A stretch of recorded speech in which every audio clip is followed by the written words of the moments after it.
Hello friends, so ngayon dumating na yung pina-LBC cargo ko. So hindi ko ipakita sa inyo yung names or address, ganyan. So i-unbox ko na siya, ito.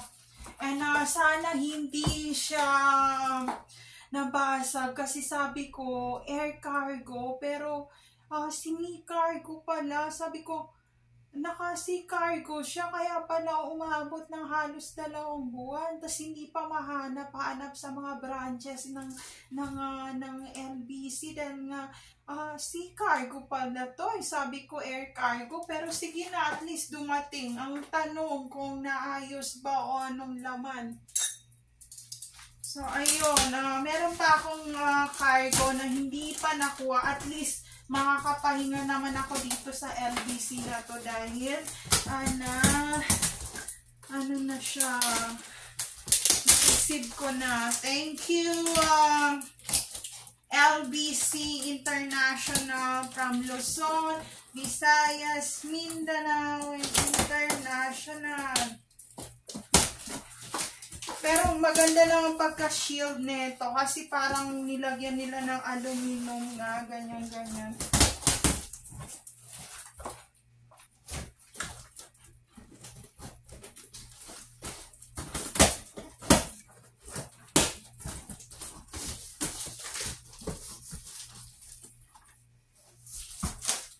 Ayan.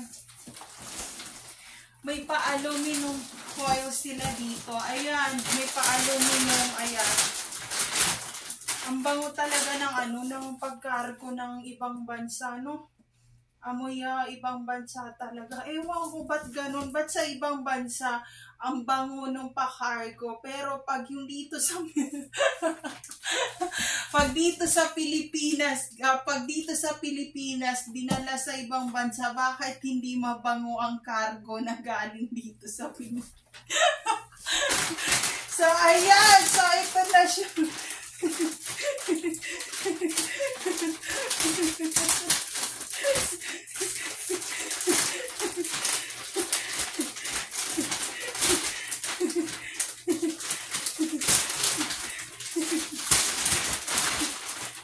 So ito na, puro to, mga maleta. Ayan, I'm so excited to see what's inside. Ayan, ay ang bigat, ang bigat.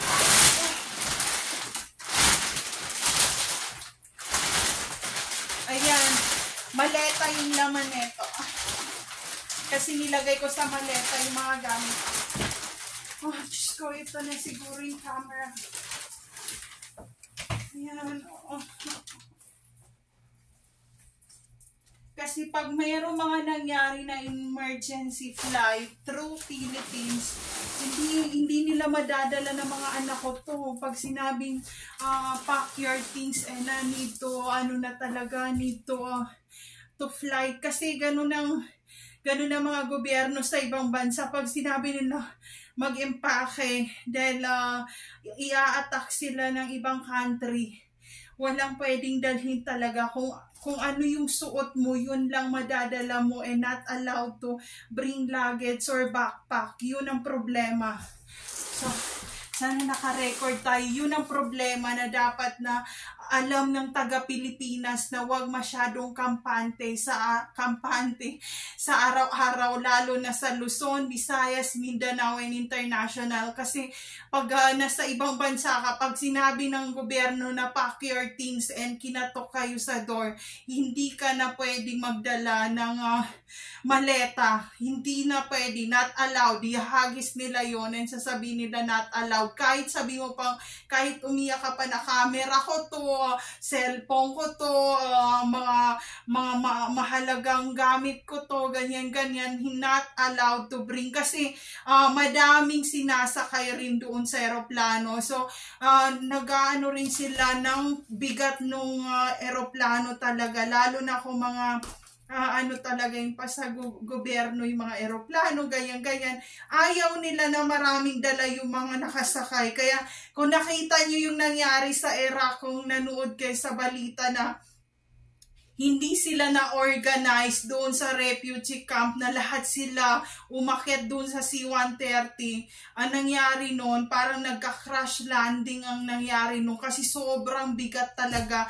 And yung military, konti na lang yung military compare doon sa civilian. So, dahil takot yung civilian talaga, pinush through nila yung sarili nila sa C-130 na meron pa silang dalang mga luggage na mga maleta na ayaw nilang bitawan.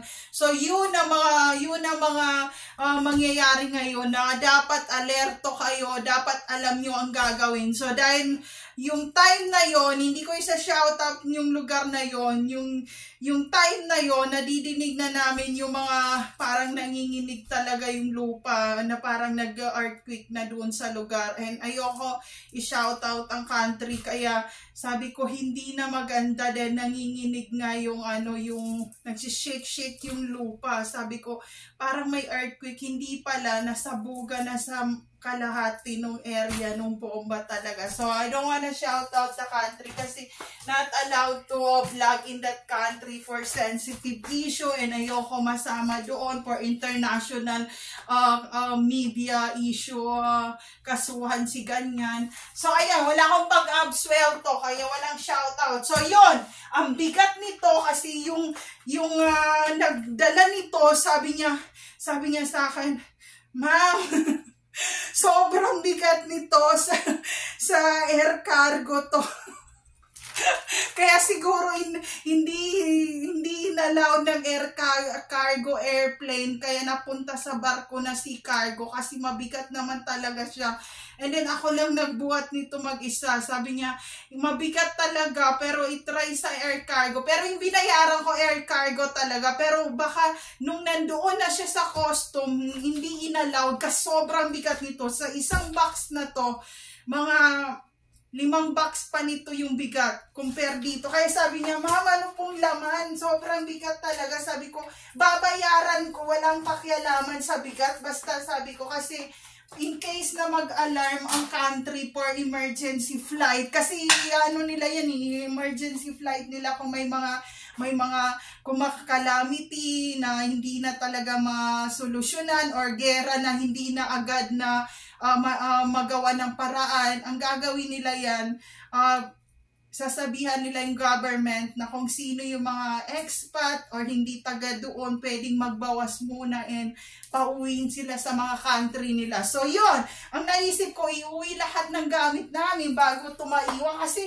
tarantang mga anak ko, tarantang asawa ko, tarantang mga anak ko, hindi nila to kaya i-pull out, lalo pa kung more than 20 years na kami sa area and hindi kami laging nagpapabagahi taon-taon or hindi rin kami umuwi ng taon-taon. Minsan 4 years, 3 years, 2 years, mga ganon kasi nagtitipid din kami. And also, laging sinasabi ng kapatid ng asawa ko sa Caloocan na huwag nyo ditong dalhin yung mga bagahe nyo, yung mga pakargo nyo, yung mga maleta nyo, dalhin nyo pabalik sa ibang bansa. Huwag nyo ditong iiwan dito, walang space dito.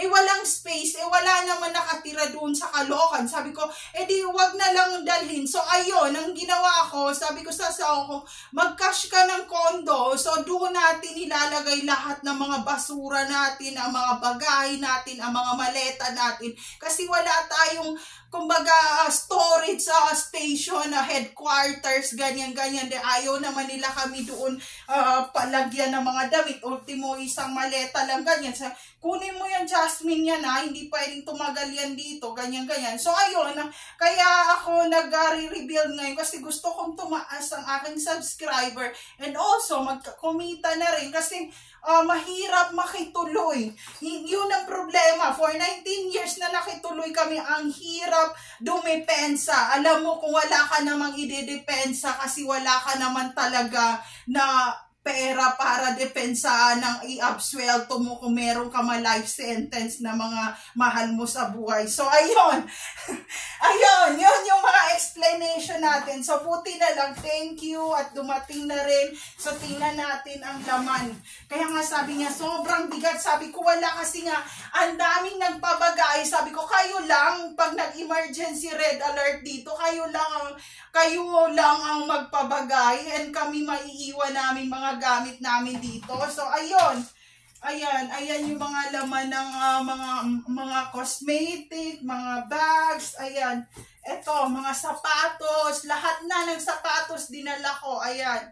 Kaya sabi ko, meron pa ditong bags. Kaya sabi ng asa ko, ba't ka nagmamadali? Kasi yung umuuga na yung lupa, nagka-crack na nga yung mga hindi ka magpapanik ng ganon. So ayun, shout out kung nag-flight kayo, ayusin yung flight nyo pag nakita ko kayo talaga. Sinasabi ko sa inyo So ayan, yun yung mga bag na inuwi ko. Mura lang naman itong mga bag na to. Pwede na to pang araw-araw. So ayun. Kasi ilang gera na ang dumaan, nandoon pa rin kami. Kaya sinasabi ng bantay na, my sister, nasa matino ka pa ang pag-iisip. Sobrang pagkamartir talaga. Kaya sinigawan ko siya na, huwag mong linisin ang harap ng pintuan ng apartment.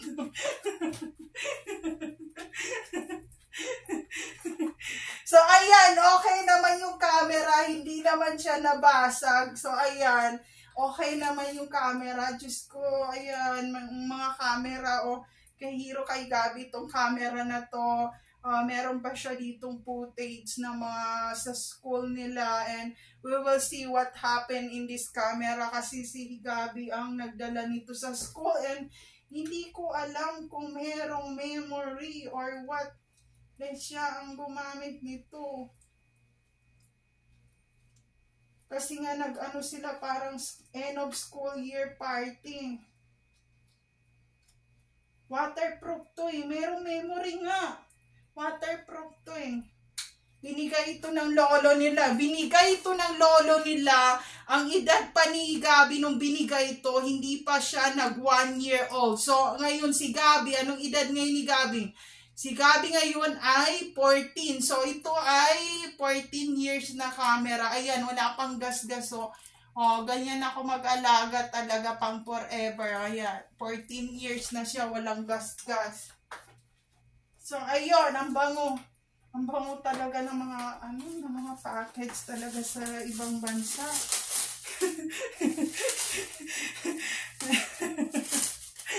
So, ayan, tingnan natin ang mga laman nito.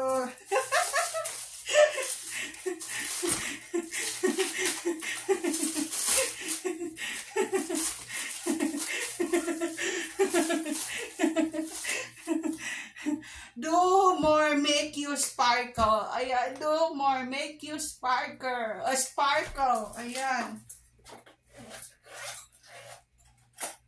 Ayan, mga gamit, gunting, mga panglinis kuko, mga lahat, mga nail cutter, lahat, mga gunting, kasi hindi naman to gagamitin ng asawa ko. Kaya sabi niya, saan yung ibang gamit? Sabi ko, iuwi na kasi in case na may mangyari na mag-red alert sila, hindi pa natapos ang gera. So, ayan. Ito, mga, gimbal pala. Ang bigat nitong gimbal na to. Ayan, gimbal for the, GoPro. Ayan, gimbal. Ang mahal nito. Sa online to binili ng asawa ko Ayan, keep natin dito dahil magbibihave tayo.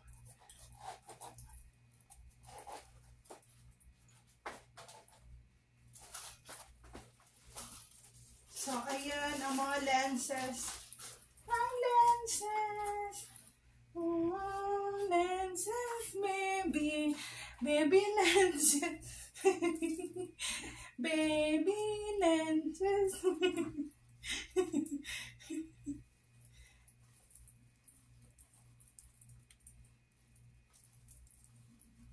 Ayan, nilagay ko pala dito sa mga baby clothes, yung mga hindi pala to lenses pala to. Ayan, sa baby clothes. Ayan. Baby clothes. Ayan. For the baby. Ayan. Ito pala ang laman nito. Ito, kasi kinuha ko na si Buddha sa, dinala ko tong si Buddha. Galing pa to ng Hong Kong to. Alam mo ba, kami ng asawa ko, pag pumunta kami ng Hong Kong, di ba meron na to dito sa Pilipinas? Pag pumunta kami ng Hong Kong, ito lang ang bibili namin, yung Buddha. Tas isang box na Buddha, tas pabalik na kami ng Pilipinas. Tapos wala na kaming ibang bibili. Meron naman ganito dito, di ba? Pero ito, galing galing pa to ng Hong Kong, ng Hong Kong. Meron din pala sa probinsya na ganito. So, ayan. Sinabi ng asawa ko, bakit pinuwi mo yung mga Buddha, ganyan-ganyan. Kasi, nung pumunta yung bantay doon, nakita niya to sa may pintuan, sabi niya, Buddhist pala sila na family. Ewan ko sa kanya, bakit niya kami pinag-chismisan. So, ayan, dito na siya sa bahay. Ayan. Buti hindi naman siya nabasag. Ayan. Ito lang mga binibili namin. Masaya na kami. Isang ganito, tapos ticket flight na pauwi naman Pilipinas. So, ayan. Ngayon ang Buddha. May nakita nga ako dyan sa labas. Grabe, ang lalaki ng Buddha talaga.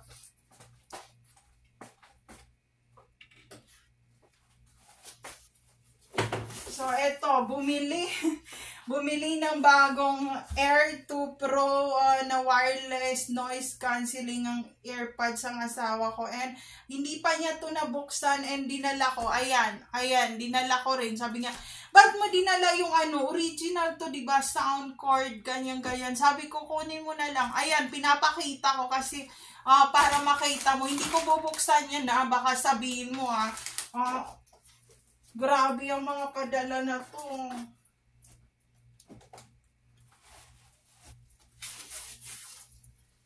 Tapos ito naman yung pusa-pusaan na naman. Nasa baby clothes pa rin. Nilagay ko sa baby clothes yung mga aming pusa-pusa na lucky charm baby. Ganyan muna natin ang baby. Baby.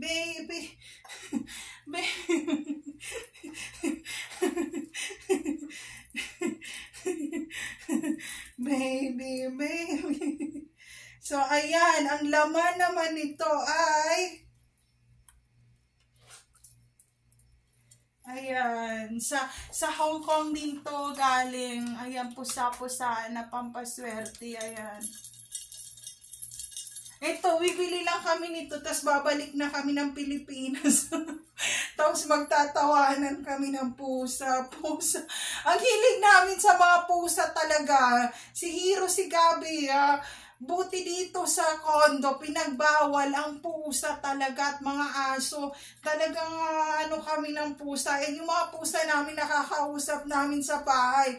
Kaya pag mayroong mga pusa na street cat, pagbukas kong pinto, talagang aawayin nila yun. Kakalmutin nila pati yung mga butiking nalalaglag sa sahig. Kinakagat nila yun. Hanggang walang matira talaga. So, ayan.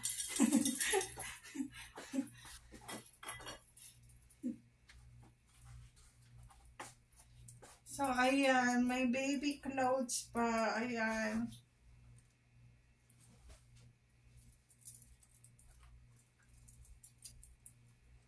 So, ito, galing din to ng Hong Kong, ayan.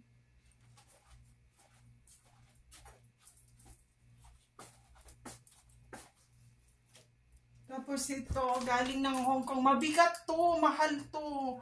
Ayan yung frog, golden frog na yan. Ang mahal nito, ang bigat. Nung lumabas nga kami, pagbalik ko nito, nahulog na sahig, nagsigaw ako. Ba't nahulog? Nahulog yung frog. Paano nahulog yun? Inayos ko naman, ganyan-ganyan.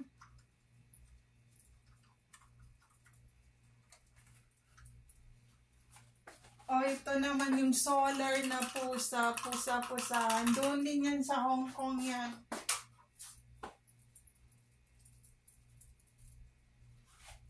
Eto, tumatawa siya na Buddha. Sa ano to, sa Hong Kong?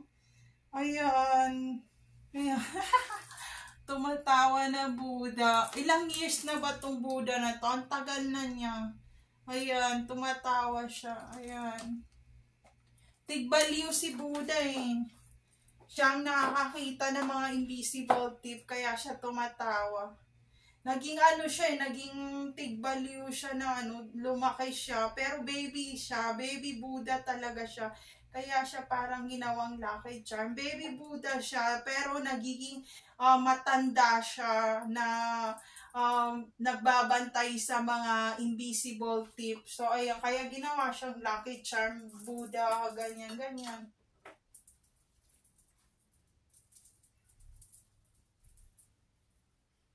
Ito, sa Taoist Temple naman to. Sa Taoist Temple sa Cebu. Ito lang yung nabili ko. 50 pesos. Ayan. Sa may Cebu, sa taas ng ano, nung Chinese temple. Ganyan, ganyan. So, ayan.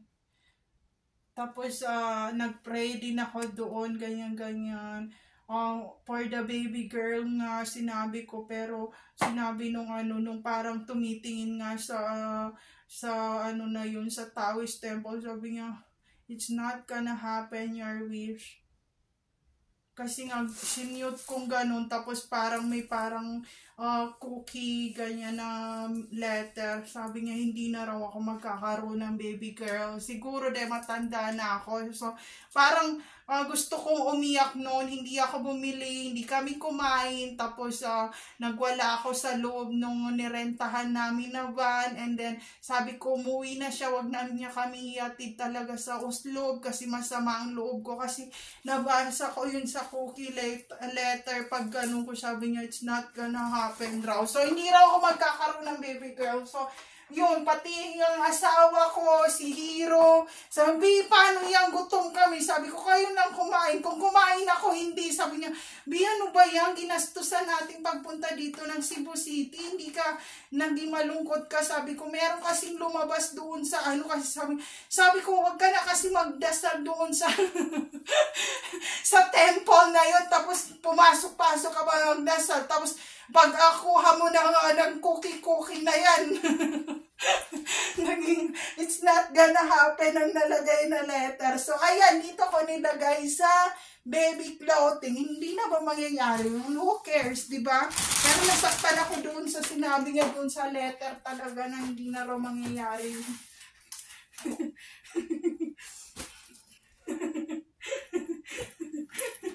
So, ito, yung mga hard drive. Papakita ko lang kasi hindi sa akin to na hard drive to. Sa asawa ko to. So, ayan.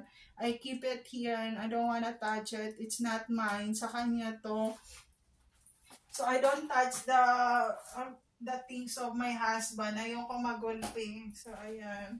Baka may UFC na naman ako pag nakialam na naman.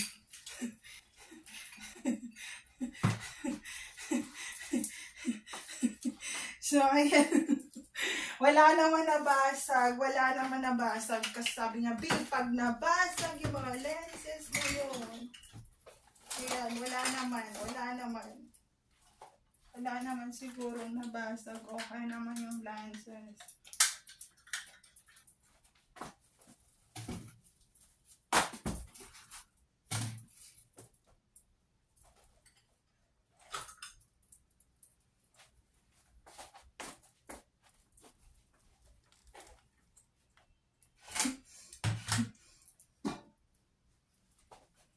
Ibaba ako dito ang lens, baka mahulog. So, ayan, okay naman lahat. Okay ang lenses. Okay lahat. Walang nabasag. Ang flash, ang lahat, it's all in the luggage. So, ito yung favorite ng asawa ko na salamin. Pero yung ngayon, hindi na niya to ginagamit. Ewan ko bakit hindi na niya ginagamit to. Mahilig siya ng sunglass talaga. Kahit nung first meet namin, ang hilig niya talaga mag-sunglass. Kasi lagi siya nag-eye mo nga. Kasi sabi niya, tingnan mo mata ko, di ba namumula, ganyan-ganyan. Kasi nga, lagi siya nakatutok sa computer, sa trabaho niya. So, ayan.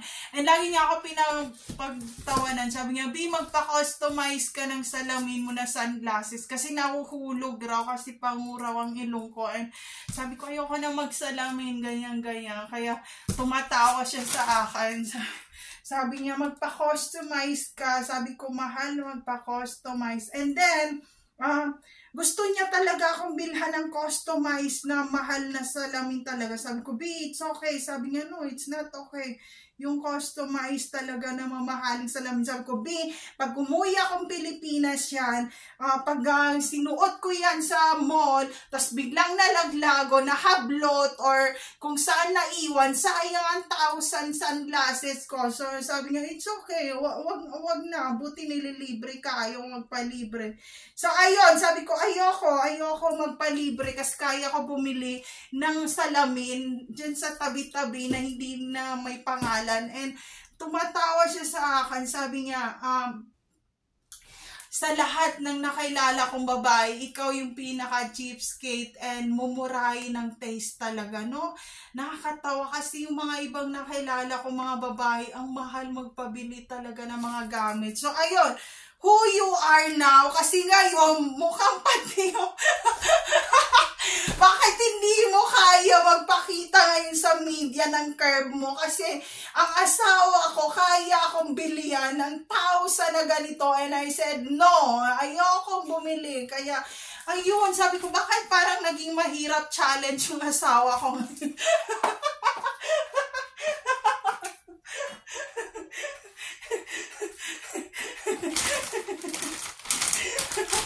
Nakailang minutes na po.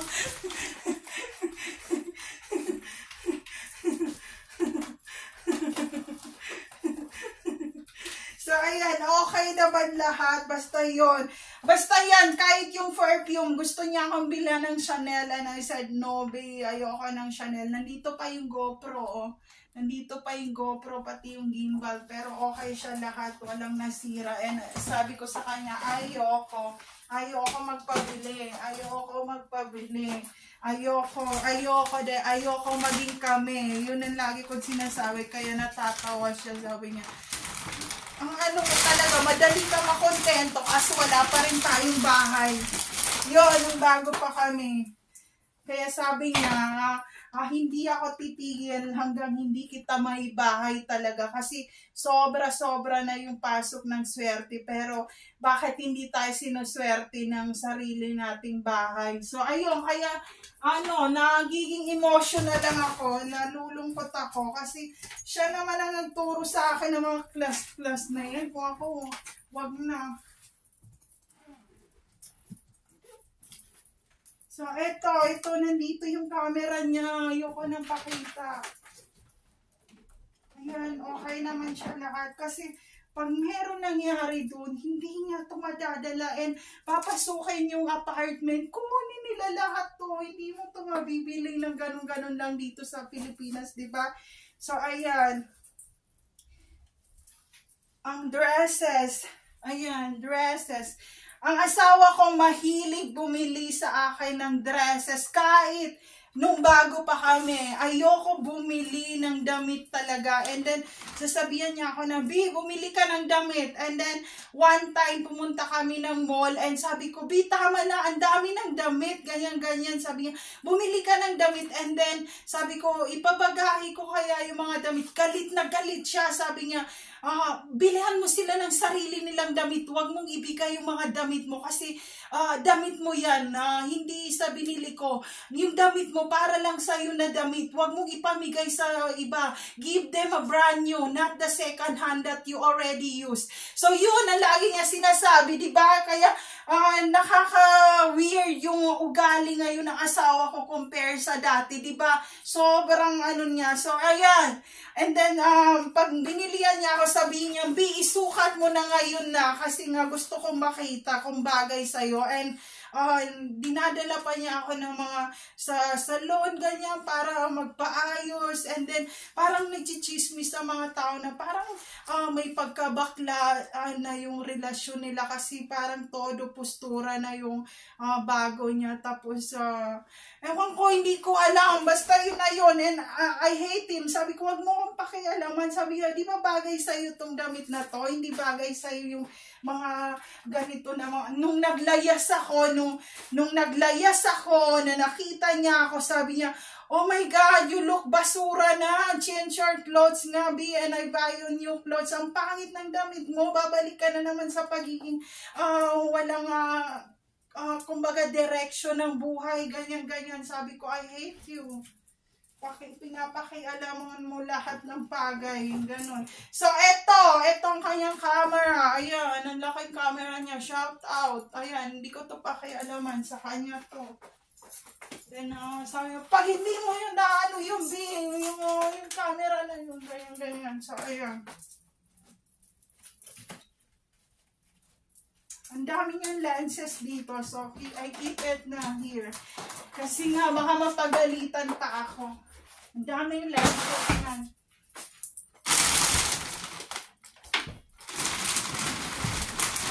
So, ito, yung backpack na naman.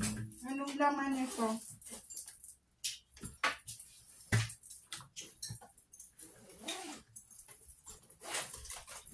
Mga damit ko ang laman nito. Ayan, pinasa ko na lang lahat dito yung mga damit.